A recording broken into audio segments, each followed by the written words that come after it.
I'm still Jeremy Taylor, and welcome to another Wednesday Night Undressed, the podcast that reaches into the wobbly places other podcasts daren't venture. Yes, let me gently introduce an amusing application of elusive alliteration. Yes, rapturous, rippling rumbustiousness of our panel tonight. And on the panel tonight, with all sorts of interesting people. Me, for a start. Eli, Julian's with us, Chris is with us, Kathleen's with us, Lewis, and Mr. Evo, freshly from his perch in some... Castle, Transylvanian castle. Transylvanian castle, yes.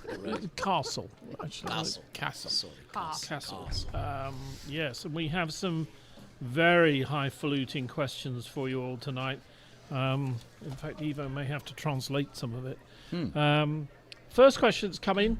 Would you rather be lucky or good? Define good. Would you rather be lucky or good? And I was interested, so what is good? Lewis? Good is talented. Good is... Capable. Yeah, capable, proficient, skilled. Not well behaved. Not well behaved. I mean, the question is to this group. There would be no point asking if this group could be well behaved. But to what? Just in whatever your endeavor is. Like, would you rather... And how would you define lucky? I would define lucky as maybe the premier example of lucky would be Donald Trump. Somebody who can seem to fall up all the time. Yeah, so like comically lucky or just lucky? Just lucky, not like ironically lucky or comically Chris. lucky. Yeah. I wouldn't call Donald Trump lucky. I mean, for me, luck is well. I'm gonna step back a second. I would definitely rather be good. I come at this from the perspective of my golf game because number one, everyone makes mistakes. So if you're good, then you have the ability to recover from that mistake because half a degree angle on your club head when you strike the ball could lead to 20, 30 yards left or right of your intended target. And, you know, you need to have some skill in order to kind of recover from that because even the really great pros make mistakes. I mean, Tiger Woods had a 10 on a par 3 out at the Masters, and he answered that 10 by birdieing the 6 of the remaining 7 holes. Wow. And so... You used a lot of words there, but I know that it's got something to do with sports what do you ball, play but I off? have no idea what. Apparently most of that's that a meant. question that you ask golfers. One asks golfers, A what do you tee, play mostly. off? What's your par thing? Oh, my handicap is 13 right now. 13. And what's your home court, so that we can come out and heckle? The home course would probably be Painted Hills. Right. So But- would you say that someone who plays off, say, 6, would that be okay, or is that not very good? That's very good.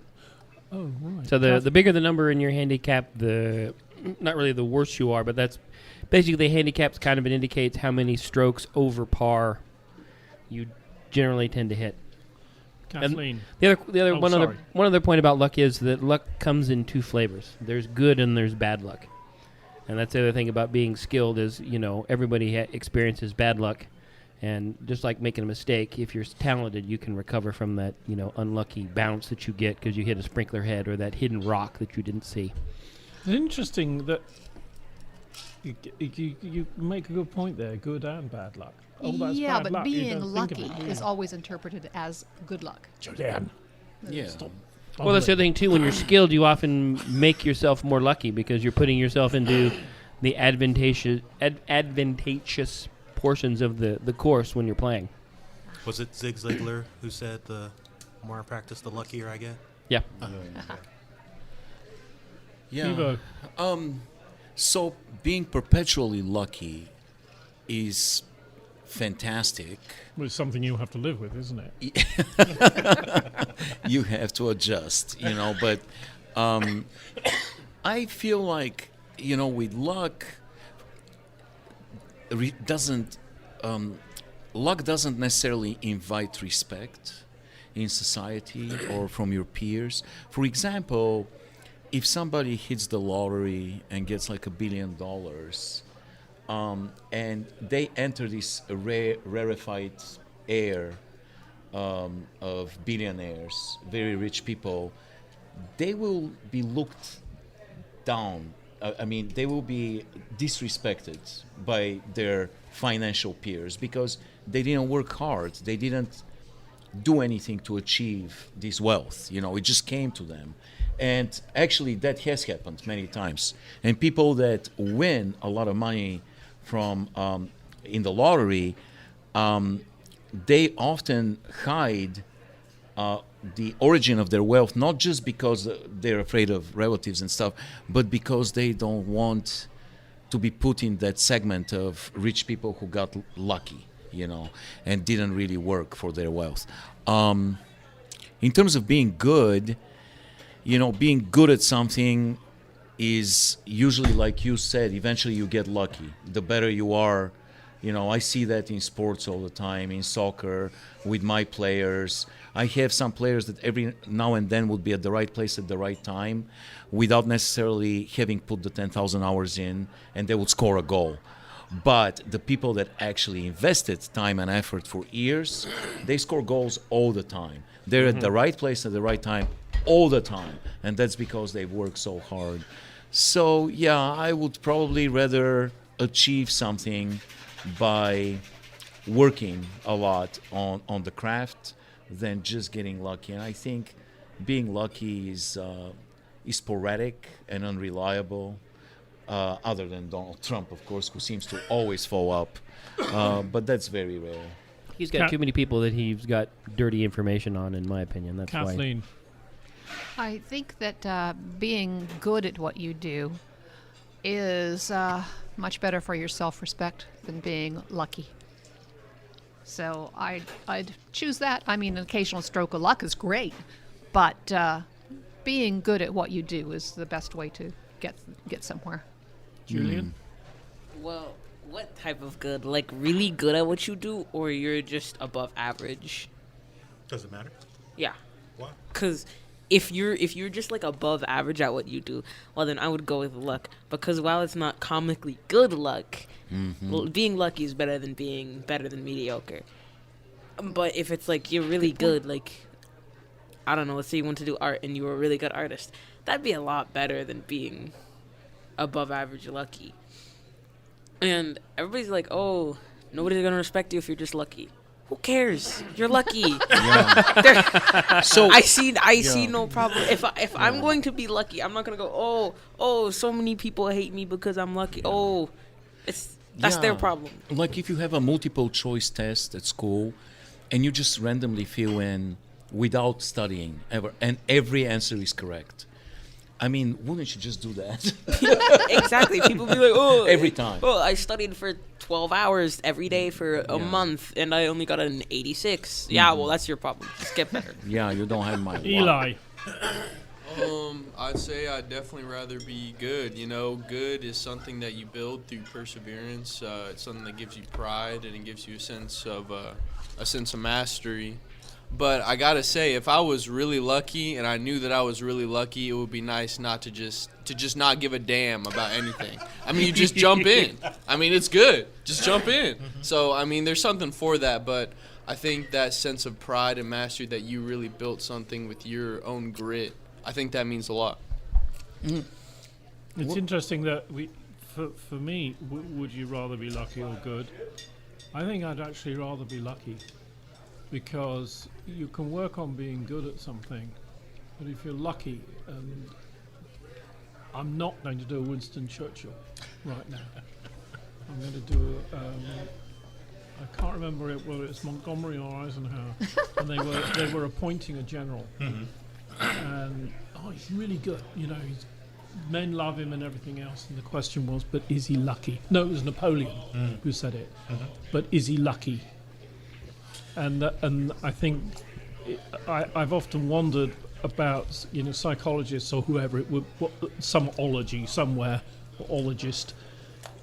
looking at luck. Is there such a thing, or is it all just a superstition that some people are lucky? I mean, We're all lucky. I mean, everybody gets those little bits of moments when, you know, everything just kind of lines up your way. I mean, Another good example is like driving on Shawnee Mission Parkway. If I'm going downtown to see the doctor and I hit all the lights, I'm like, oh, man, that's great luck. Well, not necessarily. That's how they're supposed to time the lights, Well, it's That's the work of the engineers. It's crazy luck because he was going to see the eye doctor and he couldn't see shit. It's called blind luck too. yeah. Lewis. So I'm with you, Jeremy. I'd rather be lucky for exactly the reason that you said. Like, it's interesting that the question absolutely presents itself as a binary. Like, you can either be lucky or good. But the one thing that everybody here has said is, you put it in, like, not explicitly said this, but at least hinted around to it. You put in the 10,000 hours, you're going to be good. Like, we all have it within our capability to be good at whatever the thing is that we do. Oh, I know some people who could put in 5 million hours and never be good at it. Oh, and Well, that's, what that's about true. it? What about a Premier League soccer player, footballer, who's in his Olympic team or the World Cup or something, right? And they go to a kickoff, and this is one of the best soccer players in the world, but he misses on the day. Not only does he miss once, he misses 3 times. Like penalty kick. Penalty kicks, yeah. When they go to penalty kicks, extra time, and they're the best there are. Or a motor racing driver who's at the top of his game, and he gets a puncture and loses the world championship. That's just bad luck, or is it something else? So one of the things that I came across when I was just kind of doing a internet search was that there's actually quite a bit of controversy about this in different sociological, psychological circles about like what the effect of luck is on success. When we talk about good in this context, we are talking about like being skilled or being having capacity to do the things that you're talking about doing.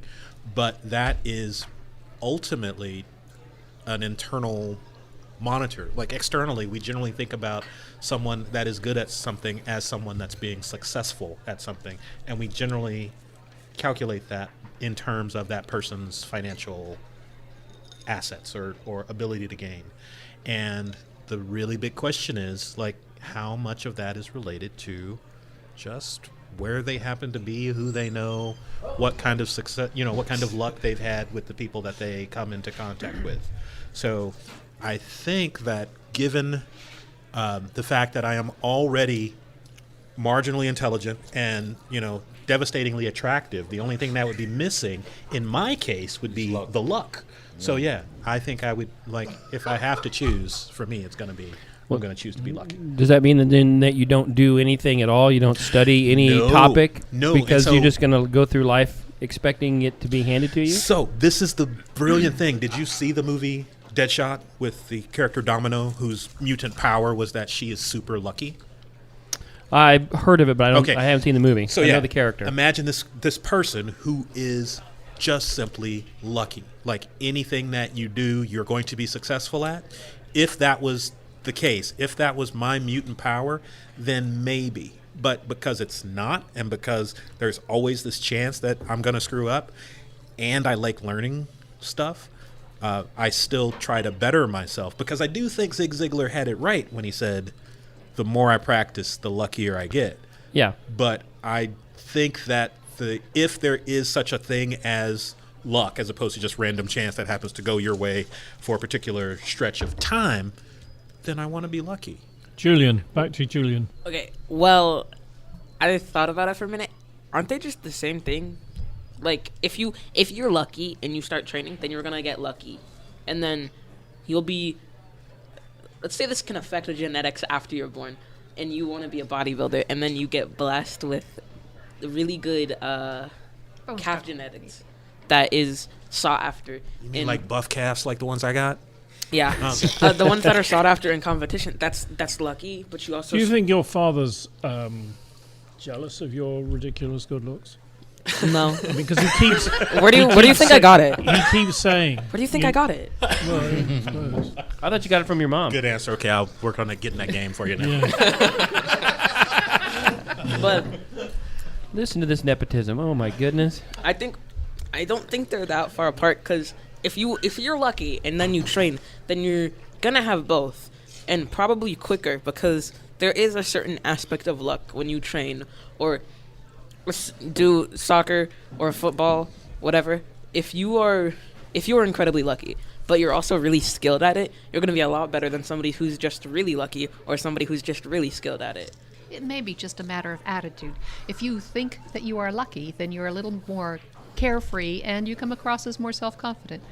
So it may not be an actual thing, but just a way it changes your own attitude. If you're perpetually lucky, don't you become reckless? Like that character in the Yeah. movie, she became reckless. She was doing crazy stuff, like jumping out of a 5-story building because she knows she's gonna fall in water and survive, and somehow even kill her nemesis by falling in the water. So eventually, I think she suffered because of that at the end, didn't she? I don't remember, but I do agree with you. I think that's kind of the gambler's fallacy, sort of like writ large. Like, Yeah. You guys know that these superheroes aren't real people, right? Don't What are say you talking that. about? Oh my God! I have to check. They're real Are to you me. freaking serious? I All find these years. yeah, I find myself going back to motor racing analogies where, people talk about being phenomenally good at something. I can think of a number of people who, James Hunt, for instance, world champion racing driver, died in his bed, had a heart attack. Is that unlucky? Another one, you go back a generation, Graham Hill. He was flying home from a motor race. He was doing the flying, so he was very good at what he did. Ran into a rainstorm, airplane crashed. He and the team were all killed. Is that bad luck because it Yes. happened to be Yeah. raining? That's something outside of his That's control. luck. Yeah, That's It's when you're not talking about being good that's bad. at what you do. That's like that guy from Serbia that got hit by lightning 4 times. Have you heard of this guy? Yeah, He's keep getting hit over and over and over. Yeah, And the he park never ranger did the Electrifying. and he never did the America lottery. hit like 6 or 7 Okay, times. last bit, Julian. Then we move on. Well, I think the difference between luck or goodness skill is luck is if it's outside of your control and it's positive, then that's lucky. Then that's luck. Yeah. So if you do the lottery and you win 3 times, that's lucky because that's outside of your control. You cannot change that no matter what you do. And then You win 3 times, you'll end up in jail because they figure you've done something wrong. and then versus flying a plane. If you crash the plane because you're bad at flying, that's your fault. That's on you. That's a skill issue. Yeah. But if you crash the plane because a rainstorm, that's completely out of your control. So But what if you win the lottery 3 times and you have the DeLorean? Well, Changes things. there is a guy who has won many millions by winning the lottery 3 times. Yeah. I mean, how on earth do they do He that? travels in the future. Yeah. just use the power of So, friendship. should Draymond Green of the NBA's Golden State Warriors have been suspended for punching teammate Jordan Poole during practice? I'm going to kick in here. It's a game. Don't be whacking other people. If you don't like it, leave. Evo. I didn't even write this question, which is surprising because that was the big sports controversy the last week or so. And Draymond Green is an agitator. That's what he does. A lot of teams, successful teams, have a player like this. Dennis Rodman was a guy like this. He would cause turmoil in his own team, and Ron Artest was the same way. These were, Michael Jordan was the same way. They would push the right buttons and use that as this device as motivator to motivate their teammates and get them to be better. And Draymond Green has done this for years. He's an abrasive character. He doesn't score. He doesn't do much. but he scores less than 10 points a game. He often has more rebounds than points, and he would have like 5 points, 6 rebounds, 7 assists, but he's the glue of that team. And he's a great psychologist, and he knows when something is lacking. He finds the deficiency, and he agitates that deficiency to a point where it would catch up with the rest of the team. So I don't think he does anything haphazardly. He usually has a kind of a plan. So I think he's not going to be suspended by his own team. The Golden State Warriors know exactly what he's doing. And I think Steve Kerr himself, the coach of the Golden State Warriors, got punched similarly by Michael Jordan way back when he played for the Chicago Bulls. And what happened was they resolved this internally. Steve Kerr got better. They won, like, I think 3 championships with him. And he knows exactly what's up and why is this is happening. So I think they will probably give him a fine. And the only reason they're going to fine him is because the video was leaked. If the video didn't leak, nobody would have known. Nobody would have cared. I did watch the punch, and it was ridiculous. It was not just a punch. Draymond Green, who's a big guy, he jumped in the air. Superman punched him, woof, with his entire body in the jaw. He's clearly not quite okay, like Draymond Green. But what he does is usually beneficial for the team. So that's my opinion. Yeah. Okay. Julian. Real quick, can I just ask what happened? Because I don't keep up with this stuff. I'm with So you. like, Yeah. so what I've observed is some dude punched another guy in basketball. That's about it. You got it right. Yeah. So there's a team that's the best team in the world right now, Golden State Warriors. They have this young player, Jordan Poole. He's not very big. He's not a very big guy, especially compared to Draymond Green. And Draymond Green is a 32-year-old veteran. Jordan Poole is a young guy. He's a young player. Draymond Green is a veteran, 32 years old, 4-time world champion in the NBA. Seasoned veteran. And there's a scuffle during practice. And this is a closed practice. So Draymond Green is upset with Jordan Poole not doing something correctly. They start yapping at each other. Maybe some insults are tossed in either direction. And out of the blue, Draymond Green jumps on him and punches him in the jaw. But it was a very, very powerful punch. So there was a video of this, and it leaked. And the speculation is that Jordan Poole himself leaked the video. Now, I have multiple problems with this. I don't condone violence in any form, even when it's about trying to make your team better. So to me, it's unacceptable. But knowing that guy, it kind of makes sense. But also, he's kind of a weasel because he never punches people that are bigger than him. When he has to deal with LeBron James or Steven Adams. Steven Adams is this Aquaman-looking motherfucker from he's a giant 7-footer from New Zealand. I don't think that's a weasel. I think that's just being smart. Would you walk up to somebody who's like twice your height and punch him? Yeah, I know. But what he does, they get into a kind of in a scuffle, and as Draymond Green is falling down, he kicks Steven Adams in the dick. And he did the same to LeBron James, 2 guys that are bigger than him.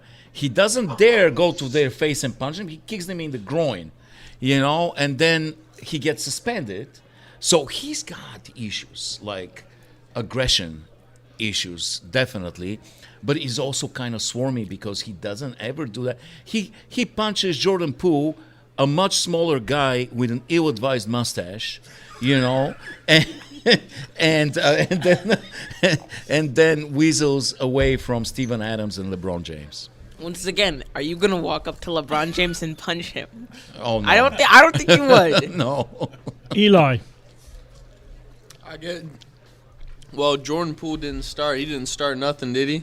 No. I guess. Well, look, I mean, it's all right. I don't want anyone to get suspended necessarily, but just let it, let him fight it out, Just get all the energy out now, If he's just going to sucker punch him, I mean, why not let it roll? It's not ice hockey. Yeah, fair enough. No, his And biggest. it wasn't a practice. Chris.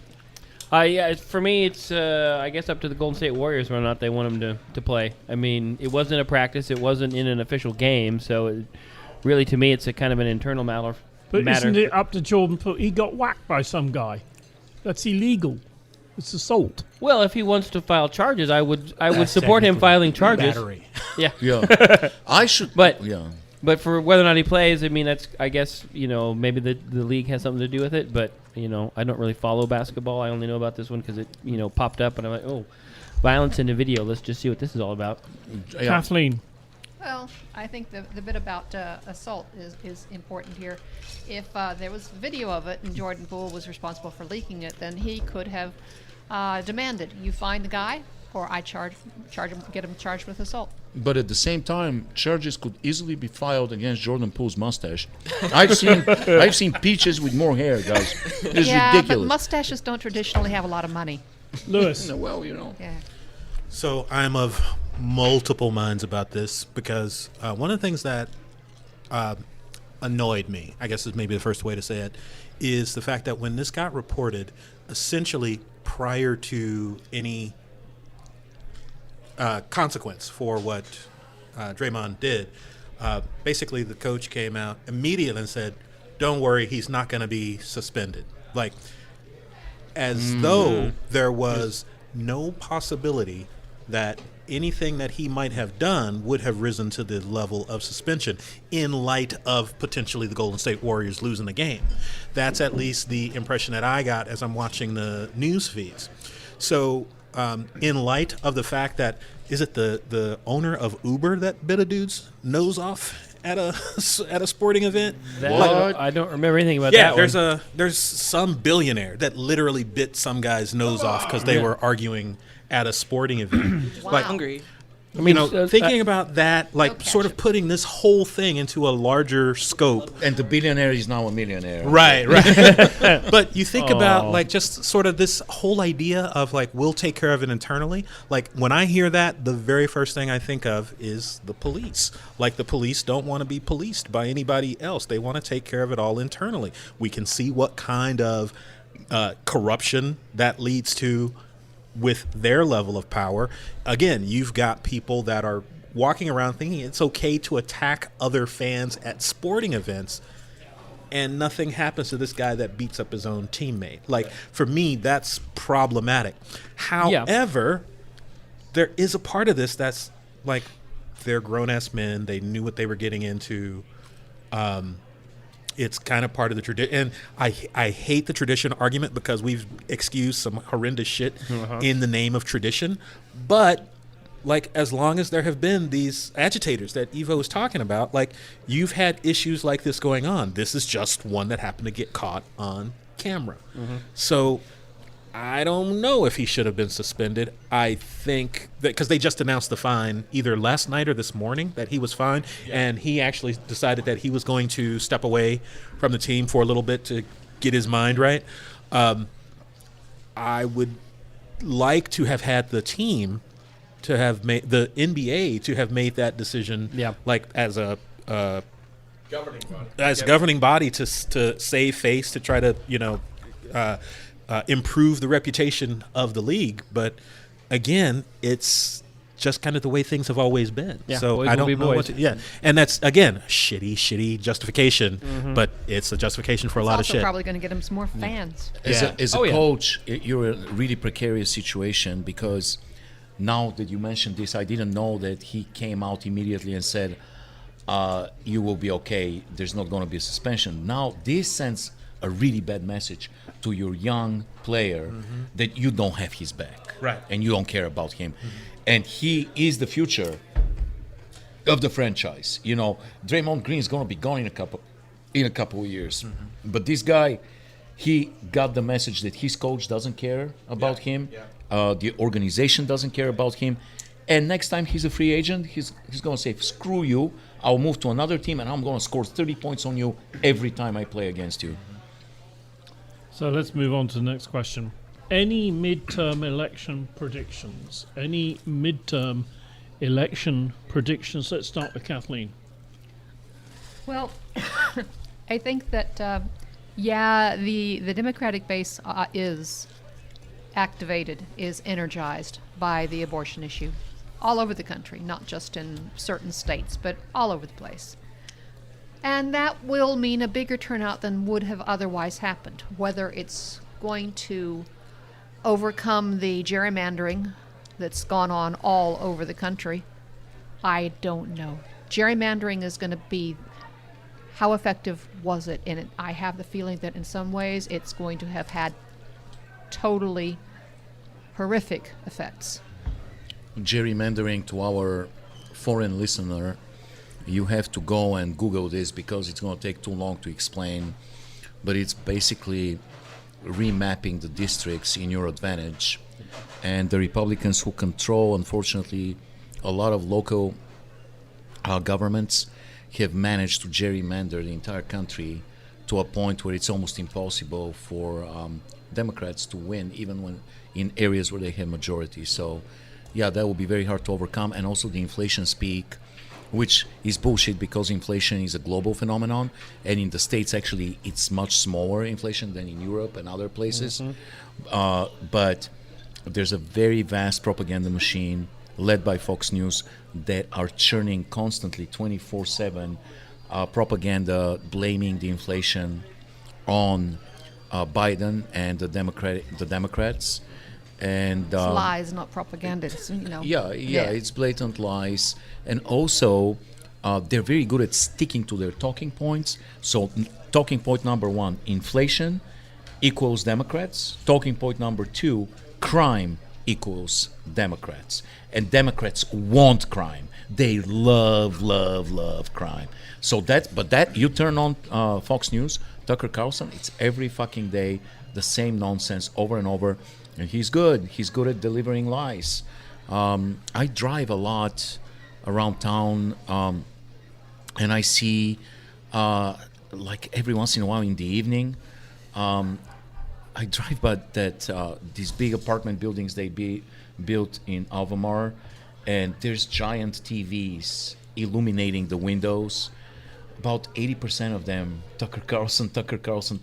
People were watching this stuff non-stop everywhere, even in liberal Lawrence. So, Eli, any midterm election predictions? Well, my prediction is we're getting screwed. I don't know whoever's getting elected, red, blue, we're getting screwed. Whatever's passing, that's the safest bet I've ever made, and I'd stand on it. Julian. That's a good one. I don't agree with it. My midterm prediction is that YouTube ads will stop being, oh, this person supports this. Oh, I blame this politician for this thing that's been happening. Oh. Yeah. Otherwise, no. Yeah. Politics is boring. Chris? I predict there will probably be some lawsuits after the midterm elections, and there'll probably be some violence after the midterm elections. Ouch. That's rough. Lewis. Regardless of what happens. Yeah, I got no clue. I know that my hope is that all of the pundits are wrong about the Democrats losing the House, and I hope that they are right about the Democrats maintaining the Senate. But that's probably just wishful thinking, and I will be crying come election night. Yeah, it's a lot of it hinges on Georgia. How does this Herschel Walker thing This look? Herschel Walker who can barely Hilarious. I mean, that is frightening that guy can be a U.S. senator. It is fucking frightening. What did he do? He does not have Ex-football player. those proverbial two brain cells to rub together. Yeah. He has one brain cell and it doesn't rub against anything. And his opponent, Warnock, is incredibly intelligent, very decent human being, truly religious, not fake religious, and a liberal, but Well, Georgia is here's Georgia. Here's the latest Yeah. scam. Herschel Walker may not have two brain cells to rub against each other, but he certainly rubs other parts of his body where they should not go. Oh yeah. And he's decided that if he were elected, he would be total abortion, totally against any sort of abortion, life of the mother, incest, rape. No, never, ever. Yet he's now been accused of having paid for an abortion for his girlfriend and having fathered at least two people outside his marriage. Mm-hmm. So, That's not the best part. The absolute best part of this story is they showed him, Herschel Walker, the return check, the receipt, basically, for the abortion. Herschel Walker's like, I give lots of people money. What's the big deal? I don't know this I woman. donated. Yeah. I don't know this woman. But she was the mother of his child. Now This woman had a child by him. and an abortion. And, he And an claimed- abortion. He claimed he didn't know her in So- the beginning. So, yeah, unbelievable character. By the way, go a few episodes back, dear listener. He was a sponsor. Herschel Walker was a sponsor of our show a few episodes back, and he did a fantastic job. And there were some quotes, literal quotes by Herschel Walker within his sponsorship. So that a lot of it is there. And then the other one is Pennsylvania, where Dr. Oz is running against Fetterman. The problem is Fetterman has had a stroke recently. Yeah. And man, I love the guy. He's the guy that wears a hoodie. Looks like a biker. Has the best. He's blue collar. No, he Yeah, just but wears he- a hoodie. He's got the best internet campaign going. I mean, Yeah. whoever's running his and He's comes up good. with his memes just is spot on. The problem is when he speaks, there's issues. Like I listened to an interview with him on the Young Turks. He has trouble communicating simple points, and I don't want him to debate anyone, especially At the Dr. moment. Oz, who's done television all his life. He's apparently still continuing to improve. And how far Yes. you can improve depends on a lot of things. Yeah, let's hope so. But these two races, watch them carefully. Yeah. Pennsylvania and Georgia. A lot depends on Pennsylvania and Georgia. It goes even worse than for Senate and the House. What really is going to matter is all of the state secretaries of state elections around the country. Yeah. Because Oh, God, they count the votes. there's a lot of election deniers that are up for election who will do what they claim did in 2020, and that's actually steal the election. Basically just say, oh, nope, these votes don't count. We're throwing them out. Yeah. Not to mention the Supreme Court and this independent legislature theory that allows the state legislatures to just say, oh, yep, we're going to pick the electors. We don't care what our people say. That's scary. It's truly shocking, but American democracy is on its deathbed, and what you said is true, and people are not taking it seriously enough. But it's been proven time and again, when they say that they're joking about this, that they're Nope. kidding, it's not. Mitch McConnell, with his steals of Supreme Court justices, this was unthinkable. It happened. You Really know. surprised they did not take up the fetal personhood issue of the Supreme Court just recently, in the day or two.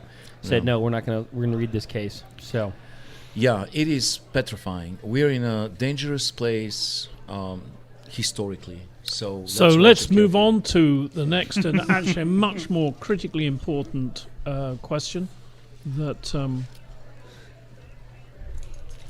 and I'm going to start with Julian.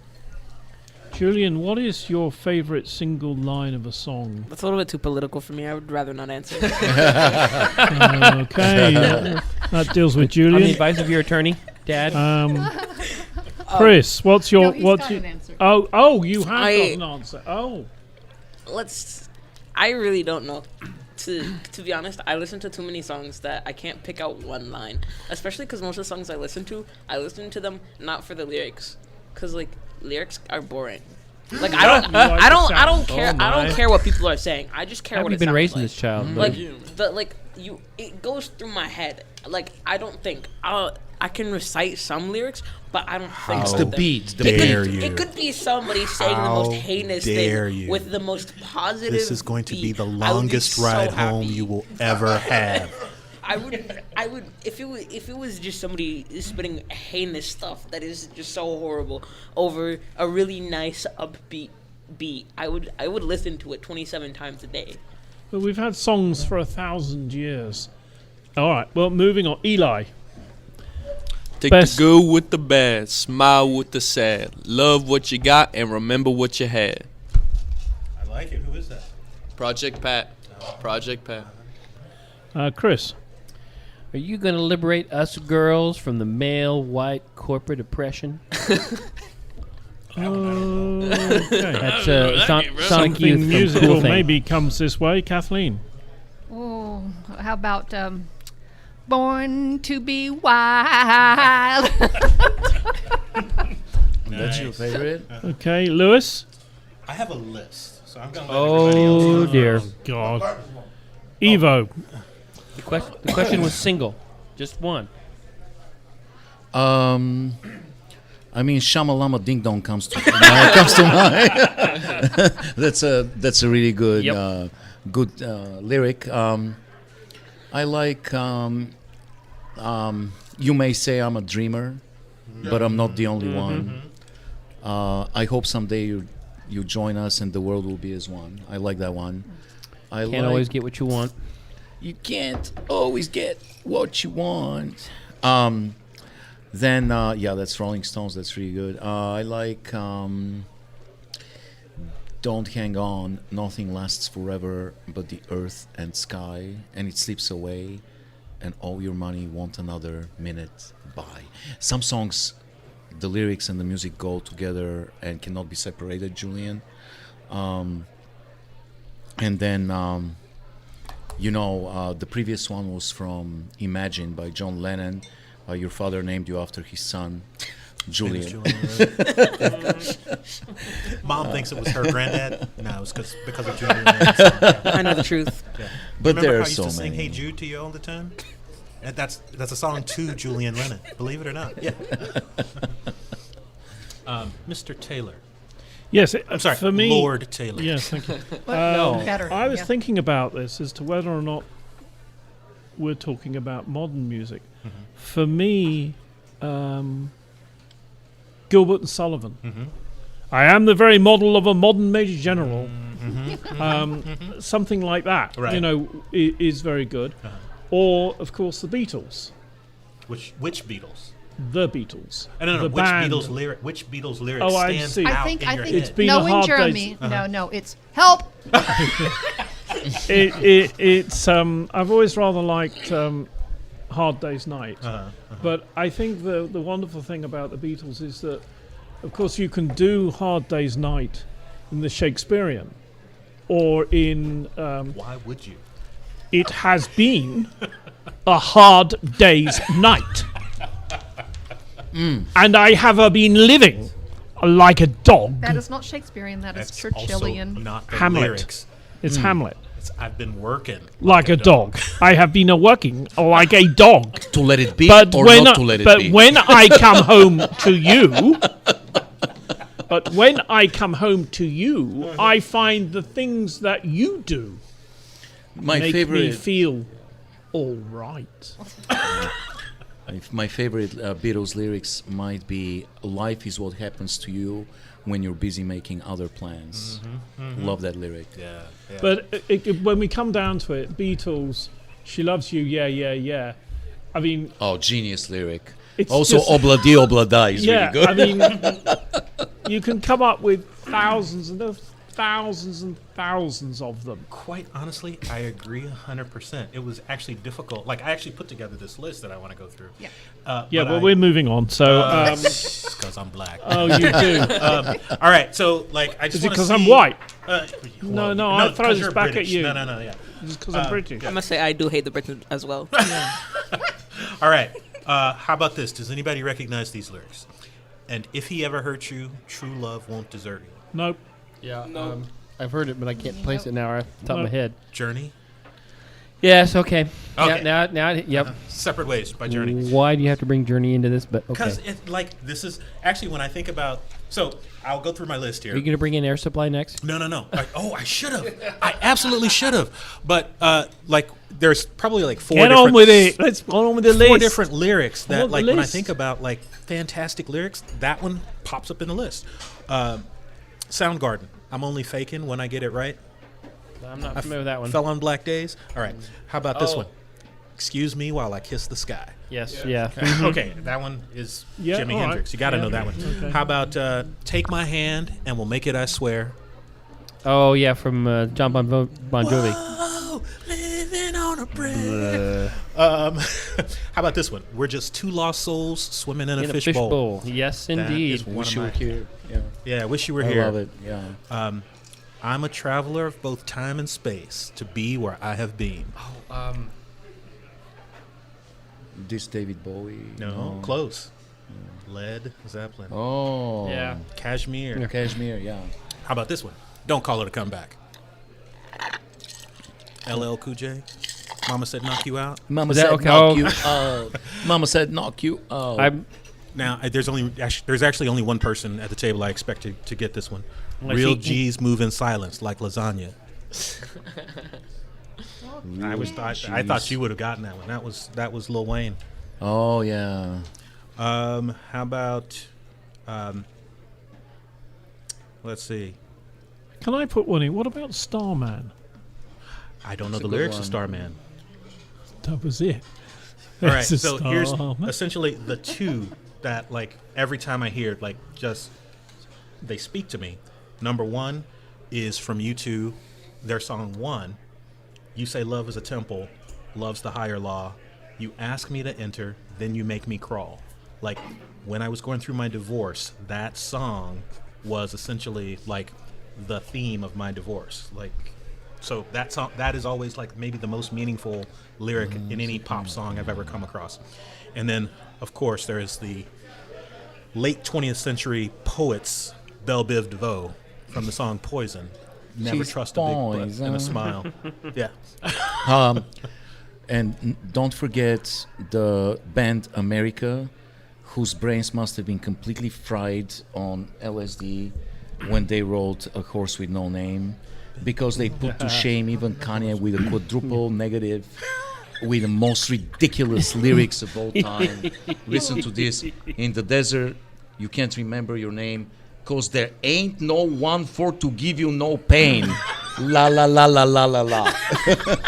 Holy But it's shit. interesting. You see, okay, you mentioned Zeppelin, but what about the Cause? What did I do to make you love me? Good. Good. You know, and I think there's a lot like that. Dylan we has a could- lot of good lyrics. We could do a whole podcast just on that one question. And Yep. I could add a lot to it with my incredible knowledge of pop culture. For example, this last stanza in a song, you probably never guessed this one. He gave a groan of mortal pain, coughed up the shirts and flagged the train. You don't know that song? I know the song, but I can't think of where. Bill Bailey's goat Oh, was yeah. feeling fine. Yeah, yep. 8-6 red shirts right off the line. But you see, with Kat, Gotcha. she's Yes. not as Music Man, Uh-huh. you know. And when we had a debate about the first rap song Uh-huh. ages and ages ago, Right. about when he's standing on the train, going through all the different the salesmen are doing the different things. It was a rap song. But you know, yeah, Julian is right though. is he? Because some songs don't need lyrics, like Mbop. What is Mbop? The Hansons hit. I mean, it's all about rhythm and beat and movement and feeling. There's no lyrics really. I mean, Like and there's a lot funk. of songs like this that Oh, yeah. really you don't even care about the lyrics. Yeah, one of my favorite bands currently doesn't have any lyrics at all in their song. It's all just music. Really, which one is that? It's a band called Daikaiju. Oh, They're a monster surf rock band. yeah. And, Julian, you wanted to come back. Oh, I'm sorry, Eva. oh no, I was just thinking of the timeless poetry of Gangnam Style. And you know how that makes no sense and nobody knows what the fuck is going on. But it had 1 billion in views. South Korea or some shit. Yeah, it's Gangnam Style was the first video on YouTube to hit 1 billion views. 1 billion views. Right. Yeah. I have a few things. So, upon further reflection, I have 3 lyrics that I think are really good. First of all, we got Goo Goo Goo Gaga. Yes. Really good lyrics. Really Yes. good lyrics. Second of all, we have the fast part of Rap God. I just think it sounds neat. Holy It's hell, just that's phenomenal. I find it so funny. He was just Sama Lama, Duma Lama. Like, I just, like he knows what he's doing by just throwing everybody off by speaking gibberish and then speaking clearly but way too quick. And then, quote, California Girls, unquote. My favorite song of all time. We're talking about Katy Perry. Yes, Katy Perry's California Girls featuring Snoop Dogg. My favorite song. I have it in my Spotify playlist. I listen to it at It's least good. 3 times a day. It is the best song. Yeah. Well, I what love about it. okay? So if you like that, maybe you're just too young to have heard of a band called the Beach Boys, who were doing California Girls and the Monkees and things like that. No, they're not you related. see, Yeah. Those are good. But we have a very favorite song with Shakespearean level intricate lyrics with Lewis and Neil, and we'll sing it for you. It goes like this: tuluk tuluk tuluk tuluk tuluk tuluk look dum dum dum tuluk tuluk tuluk tuluk tuluk tuluk look dum dum dum. Right. I was gonna say. Run. Yes, sir. Quickly run. Just run. I was gonna say there's some songs that don't need lyrics whatsoever. Like there's an entire genre called funk that's just about loud bass sound and stuff like that, and I like that. And then there's songs like a cappella groups that really do need lyrics. Okay, specifically in Rap God, when he says "Sama lama, duma lama," you assuming I'm a superhuman, innovated and I'm made of rubber. Everything you say is ricocheting off me. That's so methodical, in my opinion. Like That's more about rhythm. The speech becomes an instrument. yeah. You know, your voice. So that's the song where I really like the lyrics. Cool. Yeah. And Eminem actually got into the Guinness Book of World Records with Rap God. No, actually, it was Godzilla. Godzilla's the current record holder for the most syllables. Right. But within Rap God was first. Yes. He first Julian? got into the... Don't argue with you, Dad. That's he always first right. got into Guinness Book of World Records with Rap God for that section that you're talking about because it was prior to Godzilla, which is also fucking Godzilla phenomenal. it's like 317 Yeah, syllables per minute or something. Yeah, it's insane. It's insane. But do also remember where the Guinness Book of Records comes from. Astrology It's is British. as He's got a sense. insightful astrology is as insightful as psychology. And the questioner says, "Fight me." Yeah. Okay, we'll go with Julian. Stick his hands up All right. first. All right. So my thing is, I think it is, but that's because I don't believe that either of them are that insightful. Yeah. Let's be honest. A lot of people don't. Let's, a lot okay, of people okay. don't. That's why the question was asked. Psychology. I want to be a psychologist, but only so that I can get into people's heads and mess with them. But I don't think psychology can tell anything about a personality. I think it can be used for very maniacal deeds, and that's why I love it. But Okay, astrology, you just lost my Future recommendation. world villain in the making. but also the astrology, I don't see any correlation with that. Like astrology, like you can assign somebody's personality and then just kind of make stuff up, and then I feel like that's where astrology came from. People are like, oh, I was born this time, so that means you're like this, so that means you're exactly like this definition, when I know people who don't act like their star signs. So yeah, neither of them are true. Eli. I think what's important is really what actually incites your passion, because I don't think it's whether you follow like the writ necessarily of psychology or astrology. I think the actual magic is in the effort that you put into the deeper self-inquiry and actually looking at things that you want to know and what you might even be scared of. It's the effort you put into looking deeper, and that can come from either ways of looking at things or understanding yourself. It's interesting. I find the idea that something is a war or a love affair is destined in the stars. You know, I don't think because a couple of planets happen to be in a certain place that someone is going to happen. That just doesn't make sense to me. And although Jung and others, lots of them, Isaac Newton and others, felt there was a form of correlation between the two, not for me, Kathleen. Well, I think psychology is a genuine area of study that produces results. and helps Maniacal people. results. Well, whatever. But and astrology is just making stuff up. Evo.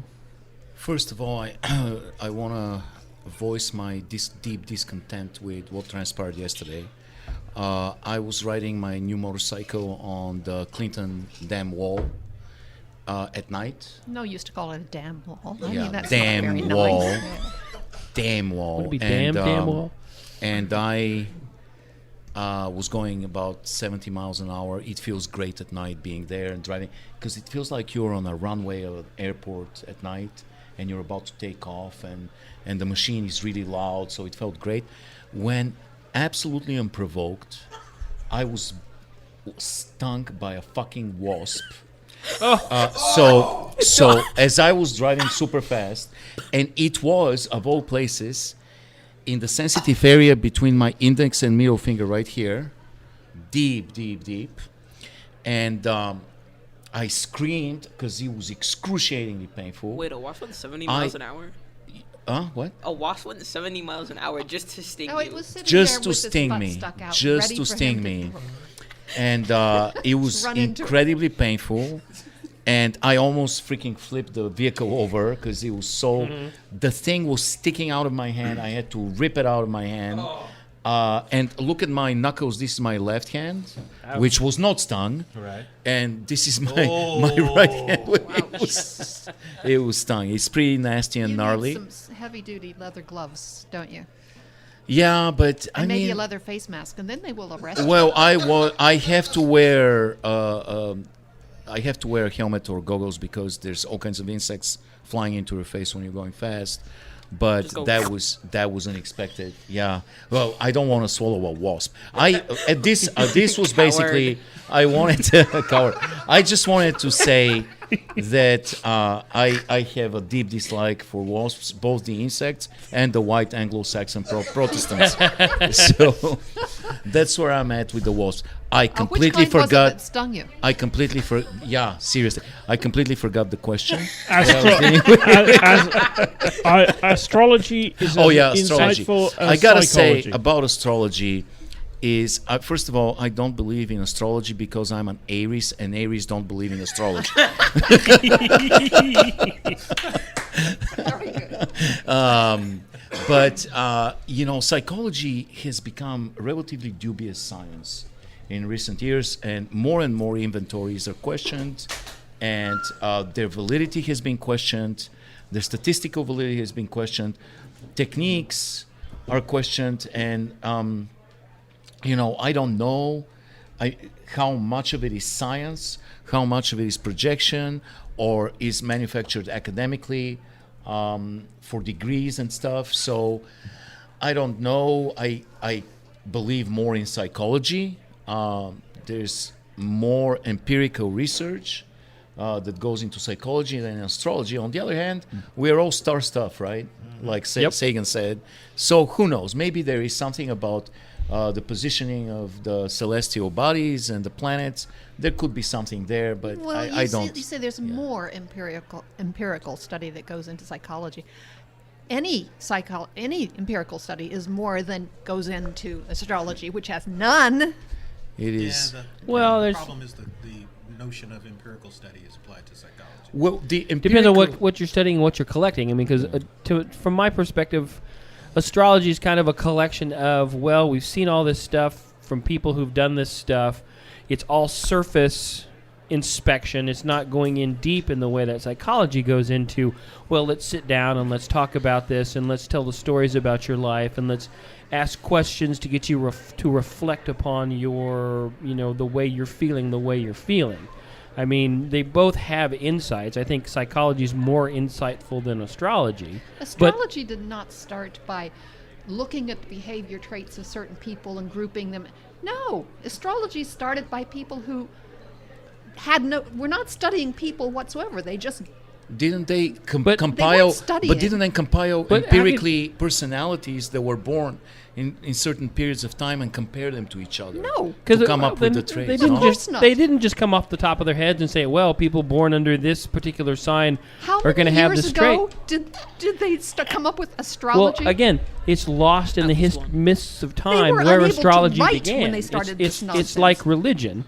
I mean, Yeah. it's and in a sense you can say that psychology is also kind of a religion because psychology is a soft science. It's not a hard science like physics or chemistry. It's because you're dealing with the human brain and people lie to Soft others. science is better they than no lie science. I'm not. Well, but astrology is also in a science in that it is a collection of knowledge. Yeah. Lewis. So I'm firmly entrenched in both Julian's and Eli's position. Like, I find them both equally dubious, but I also find them both equally valuable. Like, dubious mean? Questionable. questionable. word. Yeah. Questionable. Sus. Dubious is a well-known rap artist. So I was going to make the analogy, and Eli, if you made this analogy and I skipped it over in my head, I apologize. But my idea was what they say about diets. Like, ultimately, it doesn't matter what diet you follow. It is the act of becoming engaged in what you are eating, how it affects you, that is ultimately beneficial. There may be one diet that might be more beneficial for your particular body chemistry, but everybody benefits from doing that study internally. And if you get that information from psychology, like, there's no hard and fast rules on how your interactions with your mother will affect you in your future life. There's no way that anybody can determine or dictate that to you. In the same way, if you get that information from an astrology manual or an astrology chart that you design of yourself, you still engaged in this Self-reflection. act of self-reflection, which is at very least helpful. And if there's a community of folks that you can engage with that will reinforce the positive and de-emphasize the negative, like, I think it's entirely possible that somebody can receive just as much insight into their personality and into examining how they affect the people around them, looking at it from through an astrological lens versus a psychological lens.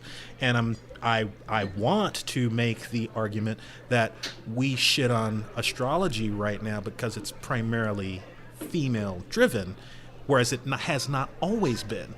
And That's a good point. yeah, We have That- Jane here now, another female, and I would like you to help me explain to these guys that astrology is a bunch of complete and utter rubbish and is not a science. Look, I'm on your side, okay?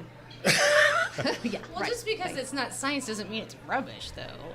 that's my point. Yeah. They're think- saying that which is more effective, psychology or astrology? Well, I definitely get what Lou was saying. Psychology is still evolving. They are trying to put together scientific studies that will help, but it is scientifically But done, they not haven't astrology. yet. That's the point. Yeah. But people lie. I mean, people lie to themselves. I mean, we've got a whole bunch of people in this country who believe in certain things that are absolutely ridiculous, and they're just I'm fine. We're Everything's talking okay. religion again. It's like gaslighting. Ultimately, Well, yes. it's Well, like They're- gaslighting's not In a real. way, Like, I don't know what you're yeah, talking about, but it's gaslighting's like not real. Don't gaslight me, the bro. power I don't of know the what you're talking mind, about. Gaslighting's not right? real.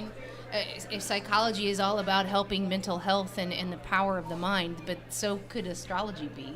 Just as far as a... Don't give me that look, Kathleen. Hey, look, whatever is the prediction for Libra today is going to be the same thing a couple of days from now for a different sign entirely. They just mix them up But if randomly. people really believe it, like if it's there, it's... I mean... Then psychology is playing with them, not astrology. There's an interesting feedback loop that involves astrology that might be very valuable, actually, because people that at least mildly believe in astrology are often influenced by it. For example, Psychologically influenced. Yeah, exactly. Like Aries, they say, Aries are very stubborn. So I'm Aries, and there's situations where I'm like, wait a second, I have to act like an Aries. I have to be stubborn right now. So that is a good topic for dissertation in psychology, don't you think? See? Yeah, you're right. Yeah. Mr. Taylor, you haven't given a voice to an opinion either way. I'm a Sagittarian, and it's like, for me, in some ways, this is like coming out. Ooh. In some ways, or in all the ways? So, some years ago, No, he's still maybe zipped. 10 or 15 years ago, I found myself reading the stars in the newspaper and all that sort of Yeah. stuff. Yeah. And New Year's, we have New Year's revolutions, so I call them revolutions. Revolutions? I call them I revolutions. get afraid whenever Brits start Then are you talking gonna about revolutions. Cut off a And I king's say, head? I say revolutions a better because way to we look at always it. make resolutions and break them and go round and round. So I say revolutions. And I decided that I was no longer ever going to read my stars or predictions, right? I don't even look at what you get at the Chinese, you know, in the little crispy things. I just stopped cold turkey. And I managed to Fortune cookies, Jeremy. Jesus fucking Christ. Well, I don't. I mean, goodness gracious. He's I'm the paper. British. Telling your story, we colonizers. don't have. Oh dear. Sorry. Jane, help me. You need a little bit of tea to calm down. But the long and the short of it is, I just gave it up, and it was ridiculous because you'd look and you'd say, "Oh, so and so's a Taurus," Yeah. and therefore their prediction is that they're going to have a bad day. And when you start applying that to your boss is a Taurus or your boss is a Gemini or something, and you look up to see whether they're going to be nice to you today, I mean that has to be complete phooey. It's got to be. I would Yeah. agree that you are absolutely doing it wrong then. Oh, right. The fact that Jupiter is in line with Mars, you know, is that going to mean that my boss is going to have a good day because he's a Gemini? No. Possibly. This is the dawning of the age of Aquarius. It's interesting that he started it with a lyric from that song. We were talking about lyrics. No, Fernando. I didn't. My song was I am When a very model of a modern Jupiter's name aligned general. with Mars. Yes. Okay. Well, so that's what I think. And I think it's a complete load of hogswash. I think that you can manipulate people when Julian becomes a psychologist or whatever it is then. Astrologist. Astropsychologist. I think he may well be right because you can manipulate your thoughts and what you're doing and mantras and things like that. I've been trying to do that recently. You know, so it's a very interesting subject, I think. And so what we could do, Jane has deigned to join us. We could go back to the very beginning and ask her all the questions like Let's do it. and Fernando's come At creeping least the in. song lyrics. We gotta ask them about the song lyrics. Yes. What is your favorite single line of a song lyric, Jane? There are so many. Because you have you're you're an amazing singist. I think I need to think about it. Go to Fernando first. Fernando, what's Fernando favorite just said line go from to the Jane song? first. Yeah. Jane is an amazing vocalist, and she probably knows by heart a lot of lyrics, famous lyrics. For example, we quoted "Dust in the Wind," we quoted "Kashmir." What else did we quote? We quoted California LL Girls by Cool Katy J. Perry featuring Snoop Dogg. Yeah, Sonic Youth. Sonic Youth, Pink Floyd, "Wish You Were Here," Rap God by Eminem. the Beatles. Lots of Beatles stuff. The Beatles. Project Pat. Yeah, we had Yeah. a few. Yeah. Yeah, a few good ones. What California Barales for Dead Kennedys? Do you remember a lyric? Wow. Like Maybe. And you gotta sing it for us if you remember. We would come up I am with a a couple governor, of lines. Jerry Brown. My We forgot warm smell of colitas rising up through the air. oh yeah, Hotel California. Yeah, you can check in anytime you like, but you can never leave. That's one part of this song that everybody kind of remembers. Well, they rewrote that song, in fact, for the podcast. Did you know that? Who did? Yeah, they rewrote it, and it goes like this. In a dark western car park, Oh. on a cold and windy night, in the distance I saw a dim bar door light.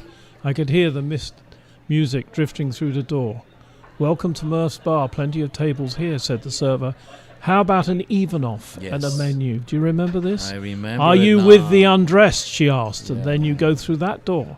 A shiver ran down my spine. I don't think I want to, but I couldn't help myself as I drifted towards the door. Yeah. Yes. Joe Walsh must I have had a apologize stroke. for bringing this A back. catastrophic stroke. Bro, Beethoven been real quiet ever since that one dropped. Jane is still thinking. We just talked. We were talking about this, and we discussed that we can dedicate an entire 2-hour podcast on this topic alone. And we kept coming up with new ones. So many that we didn't mention. Sound of Silence is an incredible, from top to bottom, an incredible song lyrically. You know, there's so many good ones. Okay. Jane's leaning forward into the microphone. Here it comes. I said I'd ride with you if you can get me to the border. The sheriff's after me for what I did to his daughter. I did it like Yes! like that. I did it Beasties! with the wiffle ball bat. So, I'm gonna run the cops got my gun. That is a good one. Beasties. Yeah. It's the first thing that popped in my head. I don't know why. No, that's what On we my like. list, one of the songs I had was just "Don't Call It a Comeback." So yeah, There's one that goes, because I got high, because I got high, because I got high, and we have one with Neil that we like. I smoke 2 joints in the morning, I smoke 2 joints at night, I smoke 2 joints in the afternoon. They make me feel alright. I smoke 2 joints in times of peace and 2 in times of war. I smoke 2 joints before I smoke 2 joints, and then I smoke 2 more. Is that a Cheech and Chong song? Smoke 2 joints. Is that Cheech and Chong? He's kind of Cheech and Chong, yeah. Do we perchance? I mean, I don't like to ask because she has rather let us down. Yeah. She sent me something. Susan sent me something. did? I don't know what's gonna happen, but I'll read it. But first, did you notice the use of the word perchance? Perchance. I have Perchance. never actually heard somebody use that in a sentence before. Perchance. Perchance. Perchance. So, Susan. Just because I managed to do Wordle today without notes or anything, I come up with the word. Susan back from vacay. Oh, she Back is. From, She's been away for a long time. yeah, she was on a cruise ship, Tonganoxie. Enjoyed it every second. of it. difficult. Yeah. Well, those That's- prairie schooners. So let's see what she hit. Oh! All I can say is one word. Wow. This is definitely a first for Susan for the podcast. Kudos yet again to her as she has secured a truly unique sponsor for today, guys. This is truly a first. We are all familiar what happened down south a couple of weeks ago due to horrible damage inflicted to Florida by Hurricane Ian. As we know, all hurricanes are named alphabetically, though. Wait, Well, Ian, you didn't know that? Yeah. no, but why of all names Ian? Because the weather service are nerds. They Ian. have to do No, something they stupid could like have this. they could have done like Yeah. a cool name, like intellectual, like Yeah. Hurricane Intellectual. That would have been a cool name, but no, Ian. Yeah, Ian is a kind of a dorky. Like I'm not gonna get scared and evacuate because of Ian. You need like not to, like- Hurricane they're like, Gmork or Hurricane Darth. Ian is my Hurricane gay Invader. neighbor. I'm not gonna pack my suitcase and run. Oh because no, Hurricane Ian's come. Hurricane Ian So, is on its okay. way. Yeah, let's keep going. Let's keep going. So, well, they're named alphabetically, Julian, I'm sorry. And the World Meteorological Organization has proclaimed that the next hurricane coming after Ian is no other than Hurricane Jeremy. You are my freaking God. kidding me. Dun, dun, dun. I'm going to have to look this up. Hurricane Jeremy. And guess what? Susan, our superstar marketing director, has secured Hurricane Jeremy as our endorser. Oh, I'm not kidding, guys. She's not kidding. Hurricane Jeremy is not kidding. For the first time in history, Wednesday Night Undressed is sponsored by a weather phenomenon. And he's here, boys and girls. Let's put our hands together for the great Hurricane Jeremy! All yours. Okay. Hello, boys and girls. Yes, get out your brolly. It is indeed me, the great Hurricane Jeremy. Most hurricanes, of course, develop over the west coast of Africa, but not me. I am the very first British hurricane. Naturally, I'm of aristocratic heritage, as I originated with a single voluptuous fart delivered by the Duchess of Cornwall, Camilla Parker Bowles, on October the 7th, 2022. It was in the palace during the ceremonial royal passing of the guard when Camilla Bowles delivered a spectacular royal passing of the gas. Her husband, King Charles, otherwise known in America as Chucky, was perturbed as he interrupted the ceremony to explain with impertinence, "Did you just fluff, Camilla Bowles? This is most unsettling. Oh dear, you must have eaten uncooked spotted dick. This noxious toot just gave me a leaky pen." Even Camilla couldn't quite cope with her own nauseating emission as it enveloped the entire palace, and eventually the Bowles had to move. Yes, ladies and gents, boys and girls, lasses and chaps, I do know the kings and queens of England, you might say inside and out. I am indeed of royal extraction. I was literally extracted from a royal. You can say that I came from the cornhole of Cornwall. One single whiff of wind was able to swirl over the gloomy British sky, amalgamate with that infamous London fog, and remnants of the Gulf Stream depart from the Atlantic Ocean. The rest is history. The rest is Hurricane Jeremy. They say Hurricane Ian is the biggest and most ferocious hurricane. Please, come on, have a laugh. Ian is an unsophisticated barbarian. I, Hurricane Jeremy, have a discriminating taste. I am the most persuasive hurricane, as many of my winds reach into the wobbly places other hurricanes dare not venture. I am the most devastating destruction to come out of Britain since the Spice Girls. I don't just ruin buildings, I ruin people's appreciation of art. Just like the other great British calamity, Andrew Lloyd Webber. I don't bother with demolishing buildings, instead I focus on other things. Vegetable, animal and mineral. But I have to admit, lately I struggle with debilitating tropical depression. Why? Because that floozy bitch La Nina cheated on me with some Latin hunk, a bloke who goes by the name of El Nino. I hate that tosser. And you, yes, I'm talking about you, La Nina. You are such a scrubber. We were so beautiful together. It was love, with your curvaceous low-pressure centre and your scrumptious southern oscillation. Hey now. There was something This is a very family podcast. atmospheric about you. You made me precipitate. Aninia, yes you did.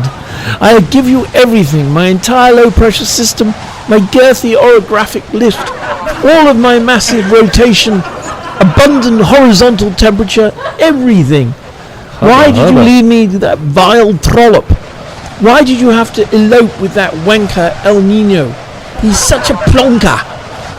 Why is it because I only have one eye?